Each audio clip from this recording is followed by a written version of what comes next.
क्या आपने कभी सोचा है माँ दुर्गा को शक्ति स्वरूपा क्यों कहते हैं? क्या सचमुच माँ शक्ति हर जीव के भीतर विद्यमान है? आज जानते हैं एक ऐसे मंत्र का रहस्य जो हमें माँ शक्ति की वास्तविक शक्ति से परिचित कराता है। मंत्र है या देवी सर्वभूतेषु शक्ति रूपेण संस्थिता नमस्तस्यै नमस्तस्यै नमस्तस्यै नमो नमः। यह मंत्र केवल स्तुति नहीं, यह एक गहरा सत्य है। पहली पंक्ति कहती है या देवी सर्वभूतेषु, अर्थात जो देवी सभी प्राणियों में विराजमान है। इसका अर्थ है माँ शक्ति किसी एक मंदिर तक सीमित नहीं, वे हर जीव में है, हर हृदय में है, हर विश्वास में है। फिर कहा गया है शक्ति रूपेण संस्थिता, यानी जो शक्ति बनकर सबके भीतर स्थित है।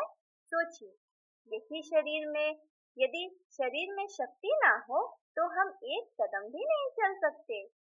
यदि मन में शक्ति ना हो तो कठिन समय में टिक नहीं सकते, और यदि आत्मा में शक्ति ना हो तो जीवन का उद्देश्य समझ नहीं सकते। यही शक्ति माँ का स्वरूप है। इसीलिए हम बार बार कहते हैं नमस्तस्यै नमस्तस्यै नमस्तस्यै नमो नमः, 3 बार प्रणाम। क्यों?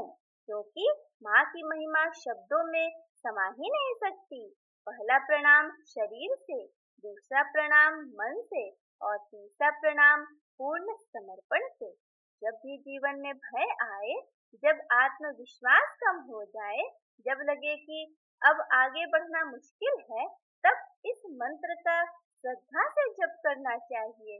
यह मंत्र सिर्फ शब्द नहीं, बल्कि हमें याद दिलाता है कि जिस शक्ति की तलाश हम बाहर कर रहे हैं, वह हमारे अंदर भी विद्यमान है।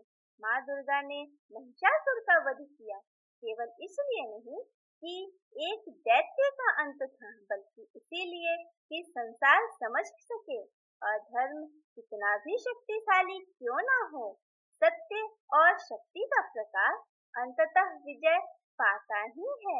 यही संदेश यह मंत्र आज भी देता है। अगली बार जब भी आप या देवी सर्वभूतेषु शक्ति रूपेण संस्थिता इस मंत्र का जप करें तो केवल माँ को मत पुकारिए, अपने भीतर की छिपी हुई साहस, विश्वास और दिव्य शक्ति को भी जगाइए, क्योंकि माँ की शक्ति बाहर ही नहीं, आपके भीतर भी विद्यमान है। अगर आप मेरी बातों से सहमत हो तो कमेंट में जय माता दी लिखिए। तो मिलते हैं अगले मंत्र के साथ। तो मेरे साथ सभी मिलकर बोलिए जय माता दी।